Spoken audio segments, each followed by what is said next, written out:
What's up everybody, JJ Shankles of the Goat Toasters back again. Today we've got another gear review, reviewing something I haven't reviewed on this channel before. It's a flash by Godox, it's the V860ii. There's an N on there because this works for Nikon cameras. And it works on every Nikon camera I've tested around here. In their instruction manual, it doesn't list every single camera that it works with, it lists every camera that they were able to test it with. And they weren't able to test it with a lot of the cameras I own. The Z6 works very well, was not on the list. The 850 works very well.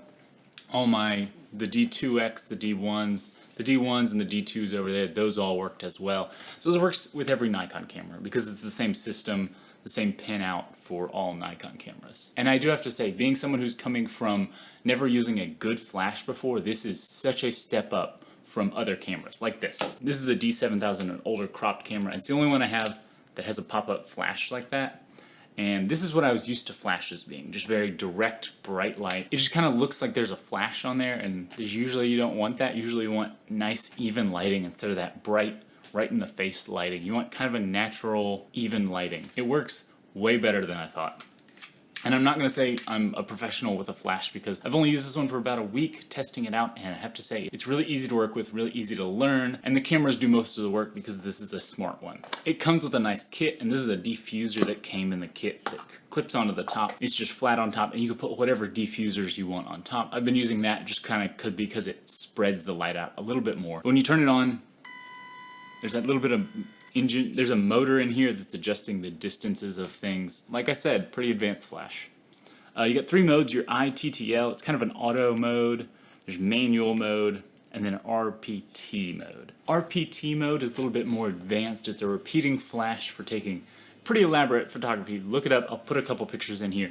It's amazing stuff, but a little bit beyond the scope of this review. Mostly the i-TTL is a great way to just put the flash on there and have it work. It's got really easy to use controls with this dial on here.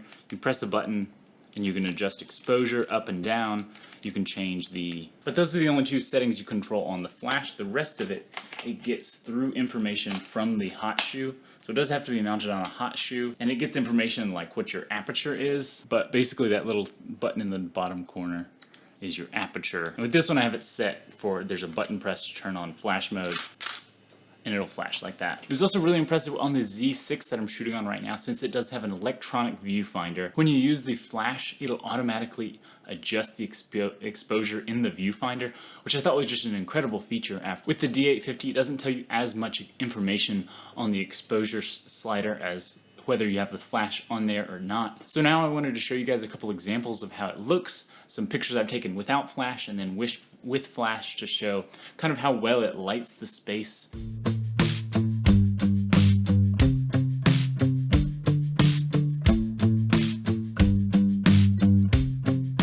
The build of this flash makes it really easy to use. It's very well built. This flash does adjust all 360. You can get it to turn all the way around and angle at all angles to get it to point in any direction relative to however you're holding the camera, which was super nice to have. Up top here, there is a bounce card, so you can put this card up if you're taking a portrait shot. It will both light up, and then this will light and kind of put a little bit of light on your subject. That's what it's made for. And then this other one is also up here. There's this card that'll pull up and flip down. This one they say is used for if you're shooting 14mm. This will diffuse it more accurately for a 14mm shot, which was another just like nice feature that's built all the way into there. That's already built in. You don't have to have an extra card to put on the top. This one's always there if you need it. Coming around the side, there's a battery compartment. This large, most of the camera is with this one large battery. I think it's rated for around 600 shots and it takes about 1.5 seconds to recharge to a full charge. On the other side, it has micro USB for updating firmware and a couple other ports for a sync cable, and then I think the other one is also for updating the firmware. It is micro USB. I wish they'd updated that to USB-C. This isn't a 2020 flash. I think it's been around for a little bit, so it's alright that it's micro USB. Hopefully if they update this camera, they'll upgrade to USB-C. It's the future. I keep saying it on this channel. And if you have any questions about this flash or comments on how to use it better, maybe I was using it incorrectly, let me know in the comments down below. I'd love to hear what you have to say about it. I know there's a lot of people out there who are more experienced with flashes, and I've only used a flash for about a week now.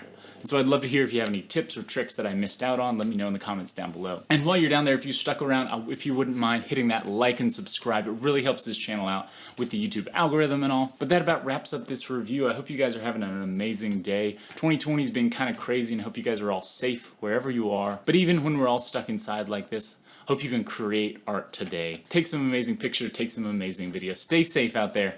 JJ out.